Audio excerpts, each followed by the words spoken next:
We begin tonight with Morocco Tai, who died yesterday in a police pursuit driving a stolen car, aged just 15. What makes a boy do that? What makes the driver of the stolen car he was a passenger in drive the wrong way down the southern motorway 2.5 weeks ago? We can't ask Morocco Tai. But today I went to Otara to ask a man who's worked with kids like Morocco for decades. And then I met one of them. At 17, he stole his first car 5 years ago. He's a dad now and wants to inspire his own son to do much, much better. Now, a clear warning, there's a couple of incidents of language in this story that you don't often hear on RNZ. We normally beep them, but that's how Josh speaks, and the words are said without any desire to offend, and more than that, this is his reality. And if we're worried about his language, perhaps we should be more concerned about the story he tells. I am at a children's playground, and all the kids here are young. Pearl, Barley. Wait, here comes a ball towards me. I can never resist that. And all the kids here are young, but there is somebody who's even older than me. As I talk, he drives in. Sully! Sully is Sully Paya, a youth worker who's given much of his life to young people in this community. Hey, John. Hey, Sully. How's it going? Yeah, good. To see you. Nice to see you. I've come to discuss Morocco Tai with Sully. Not Morocco himself, Sully didn't know him, but how at just 15 a boy can care so little for his life that he's involved in 2 high-speed police pursuits in a fortnight, one going the wrong way on the southern motorway, the next one that killed him. Where are we, Sully? This is the Mayfield Reserve, is it? This is Pearl Baker Drive. Sully's arrived with bikes and a basketball hoop on his trailer. Children begin arriving, delighted by this visitor. I go for a walk a few houses down the street. There's a family outside one of them. Mr. Campbell, mate. What's your first name? Josh. Josh, it's really nice to meet you, Josh. Yeah.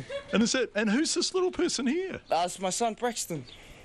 He's beautiful, isn't he? Yeah, his birthday's on Saturday if you want to pop over. How old is Braxton turning? He's 21. He's a lovely boy. Braxton's alert, smiling at me, his eyes full of sparkle. And Josh? So how old are you? I'm in East 17. And you're a dad? Yeah. You love being a dad? Exactly. Changed my life. I asked Josh how, and his answer was extraordinary. We'll return to him, a dad at 17, his hopes now and his life so far. But Sully knows these kids. Much of a lifetime ago, he was one. I lived here since the late 60s. And I knew the place. I was with the Stormtrooper gang when it first started here. Why did you join the Stormtroopers, Sully? Again, it's looking for identity. It's a big issue. A lot of kids, a lot of young people today don't have identity. They don't know who they are. They don't know who their roots are. They don't know where they belong. And wait until we go back to Josh. He says exactly that. Sully says the issue is success, or the lack of it, the way failure after failure changes your hopes and dreams, drowns them. When a child is failing and can't read at primary level, by the time you reach the intermediate and high school, you already failed. So you're destined to fail. And so they get to a point where they realize that, hey, I can't go any further than this. There's no hope for me. So they just veer off and took off in another direction. Another direction? Gangs, crime, drugs, alcohol, cars, and driving them fast, anything they can do to get themselves noticed. Not much for some of them to lose. At one point in my life, I was in that situation where you have that attitude of stuff everybody, stuff you. Yeah, I'll do my own thing. I'll be my own boss, and nobody will tell me what to do, and nobody's going to stop me. It's because of that emptiness inside. That anger causes you to be angry about the world, angry about family, angry about everything, angry of being poor, poverty, angry of failures, and it puts you in a position where there's no hope. When you lose hope, you're lost, totally lost. So that's what a lot of our youth today that are facing. They're facing that emptiness, that loneliness, like a tunnel that you cannot see the light at the end of it. You just keep going in the dark place. And that's what a lot of them are. That's where a lot of them are. It's where Josh was. Remember Josh? Braxton's dad, aged just 17 and already with that life behind him. Let's pick up where we left Josh last time. And you're a dad? Yeah. You love being a dad? Exactly. Changed my life. Did it? In what way? Yeah, fuck. Everywhere he just got me out of the trouble, troubled life. So if you are out of a troubled life at 17, how old were you when you were in the troubled life? 12, 13. Stealing cars, doing everything. Stealing cars at 12 or 13? Yeah. Robbing shops. You name it, I've done it, Crashing cars through walls. Everything. You're telling me the truth, aren't you? Nothing but the truth, sir. Why did you do that, Josh? Me? Fucking hell, I was just troubled, Needed a bit of money, had working follows after money, So had to give it back somehow. And also, did you not care really whether you lived or died? Is it? It's not more or less caring whether you lived or died, You're just pretty much not even in that mind state, You're not thinking about dying, You're just thinking about cracking it, really, And then coming home. Cracking what? Cracking it? When you say cracking it, what are you cracking? Making money. If you made money, then you've cracked it, pretty much. And how were you making money? Every way possible. Tell me, what were you doing? Anything, sir. Anything. Anything and anything. That's the truth. At 12 or 13? Yeah. Sully knows them, was them, sees them every day. Can't believe those of us who don't know them don't realise they're there. These are also our children, he says, and some of them are growing up with no hope. And that's what I see in many of our kids here, is that they grow up in an environment where there's a lot of negativity. A lot of that failure. And they carry that with them. So my job is to look at them and say, hey man, you can do well, you can do much better, you can be just as good as anyone else. Who funds you, Sully? Who funds your work?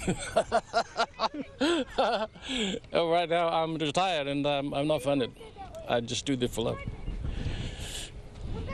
I'm not getting any funding from anywhere.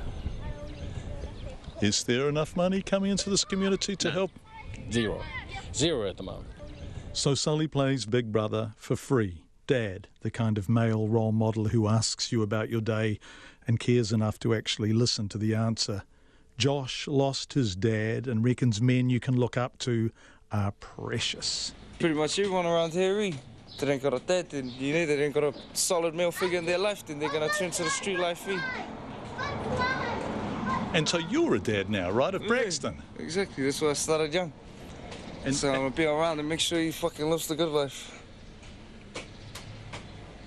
And you really feel the responsibility of being a dad? Most definitely.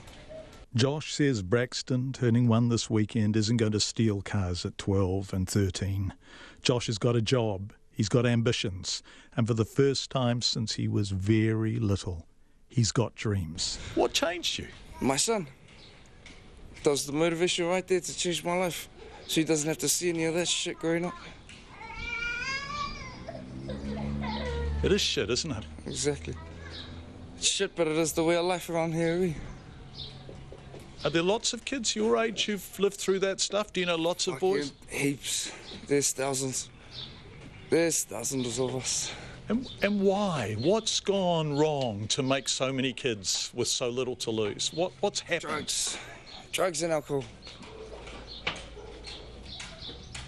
No food in the fridges, we gotta make it somehow.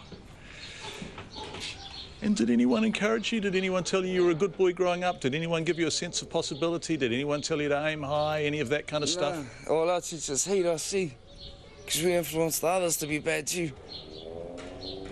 So you were just a nuisance at school, were you? Yeah, that's what they thought, Oh, well, I'm here now, I'm still surviving. Not only that, you're going up, aren't you? Exactly. That's it. And that's what youth today needs. Youth today needs someone there. Someone to bring them alongside and say, hey, keep going, and give them the support that they need. When you see them going off the rail, grab them. That's really where I'm at. Hey, what's up? We've just been joined by a couple of delightful young guys. What's your first name? Sefa. Sefa. And how old are you, Sefa? 9. You look like a lovely young man, Sefa. Really nice to meet you. Look at the sparkle in Sefa's eyes, Sully. Yeah. My dream is that to give every child an opportunity to do well. And they will do well. Sally Paia talking to me in Otara this afternoon.